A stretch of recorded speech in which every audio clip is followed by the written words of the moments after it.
헌법재판소가 최재 감사원장과 이창수 중앙지검장 등 검사 3명에 대한 탄핵을 모두 기각했습니다. 헌재가 윤석열 정부 들어 진행된 탄핵 3건, 탄핵 사건 8건 모두 기각 판단을 내린 겁니다. 헌재에 나가 있는 취재기자 연결해서 자세한 얘기 들어보겠습니다. 김태욱 기자. 네, 헌법재판소입니다. 헌정사 최초로 진행된 감사원장 탄핵 청구 사건의 결과는 기각이었습니다. 소추 사유는 감사원의 독립성 훼손과 전현희 전 국민권익위원장 등에 대한 표적감사, 대통령실 관저 이전에 대한 부실감사 등이었는데요. 재판관들은 일단 대통령실 관저 이전에 대한 감사가 부실감사라고 보기 어렵다고 판단했습니다. 또 전현희 전 위원장 표적감사 의혹은 사퇴를 압박하기 위한 것으로 단정하기 어렵고 수사 요청도 법 위반으로 보기 어렵다고 봤습니다.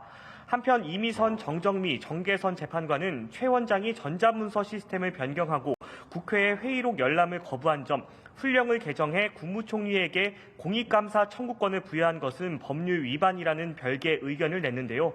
하지만 헌재는 법을 일부 위반했지만 파면할 정도로 중대한 헌법과 법률 위배에는 해당하지 않는다며 전원 일치 의견으로 탄핵 기각 결정을 내렸습니다. 네, 이창수 중앙지검장 등 검사 3명의 탄핵 기각 배경도 설명해 주시죠. 네, 이창수 서울중앙지검장과 조상원 4차장 검사, 최재훈 반부패 2부장 검사의 탄핵 선고도 뒤이어 진행됐는데요. 이들에 대한 탄핵 역시 재판관 8명 전원일치 의견에 따른 기각이었습니다. 소추 사유는 김건희 여사 관련 도이치모터스 주가 조작 사건 수사 또는 지휘 감독에 소홀했는지, 불기소 처분 뒤 기자회견과 보도자료, 국정감사장에서 허위 내용을 알렸는지 등이었는데요. 재판관들은 증거 수집을 위해 적절히 수사 또는 지휘 감독했는지엔 다소 의문이 있지만 김 여사를 경호처 부속 청사에서 조사를 한 것이 부당한 편의 제공은 아니라고 봤습니다.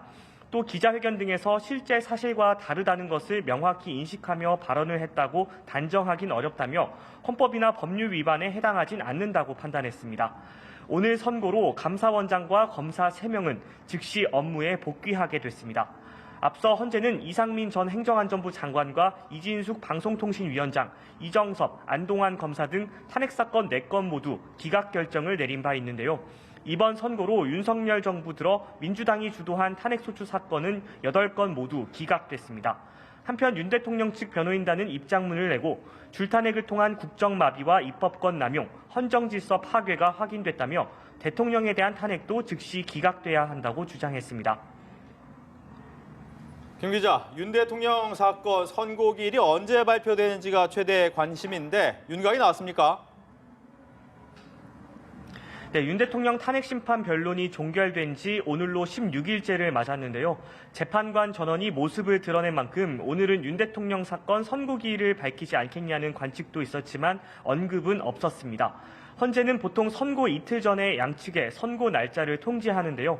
아직 기일을 밝히지 않은 점, 30년 동안 주요 사건 선고를 이틀 연속 한 적이 없었던 관례에 비춰 윤 대통령 사건 선고 기일은 다음 주로 수년될 가능성이 높습니다. 한편 윤 대통령보다 엿새 먼저 변론을 마친 한덕수 국무총리의 탄핵 사건이 아직 변수로 남았는데요. 헌재가 먼저 변론을 종결한 사건부터 처리하려는 것으로 해석했을 때 한 총리 사건 먼저 선고하게 된다면 윤 대통령 사건의 선고 기일이 더 늦춰질 가능성도 남아있는 상황입니다. 지금까지 헌법재판소에서 전해드렸습니다.